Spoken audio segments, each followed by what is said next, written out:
Yini inkinga? Izinkulungwane zemali zithuthwa ezweni ezimotweni ezigadiwe. Izigebengu zibona lezi moto ngezindlela ezilula zokuntshontsha imali eningi. Lezi moto ziyahlaselwa zibanjwe inkunzi ngendlela yempi egcina ngokufa nokulimala kwabantu. Yindaba kubheda kangaka. Ukufinyelela kalula kuyiziqhumani ngenxa yezilawule ezingagculisi emkhakheni wemayini. Ukutholakala kalula izibhamu ngenxa yamaphoyisa akhohlakele. Ukutholakala kalula ulwazi ngokunyakaza kwemali ngenxa yabantu abakhohlakele abanolwazi ngokuthuthwa kwemali njengokuthi iyaphi nokuthi imali engakanani. Kumele kube njani? Maningi amazwe emhlabeni abangenayo lenkinga ngoba abayisebenzisi imali yephepha.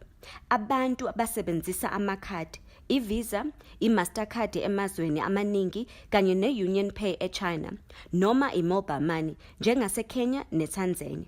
IMobile Money yehlise isidingo semali yephepha. Uma singekho isidingo semali yephepha, asikho isidingo semali ezothuthwa. Yindaba lento ingasebenzi lana.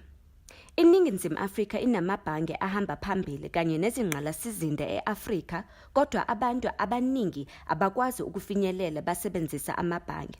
Isizathu salento iFICA. Yindaba sineFICA. iFICA yethulwa ngendima yokulwa nobugebengu njengokuntshontsha kwemali, ukukhokha intela nezenzo zokuthola imali ngendlela yokuphekula. Abantu kumele bakhombise i-ID nendawo abahlala kuyona ukuze bekwazi ukuvula ama-akhawunti ebhange basebenzisa amabhange. Yindaba iyinkinga lento. Abantu abaningi abanawo amadokodo ID kanye nezincwadi ezikhombisa ikheli lokuhlala.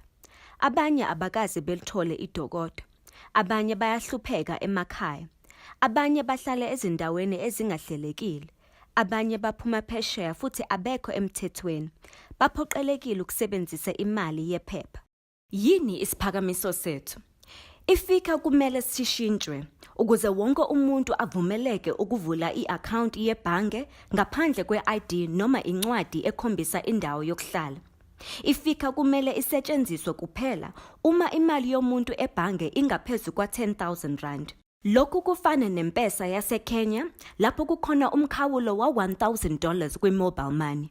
Wonke umuntu usengavula i-akhawunti ebhange ngemali encane njengo R5 ngenyanga ofuneka kumabhange amaningi. Yini intengo yalento? Amabhange ayawabhekisisa wonke ama-akhawunti ukuze babe nesiqiniseko ukuthi azikho izinto ezisolayo. Ingakho bengeke begqilazeke. Izitolo eziningi ezinkulu zithanda izinkokhelo zamakhadi ngoba kwehla intengo yokubamba nokufaka imali. Abantu ngeke babe nesidingo sokuphatha imali yephepha ukukhokhela izinto eziningi. Wena sitshele inkinga, thina sizokutshela ukuthi ulungise kanjani.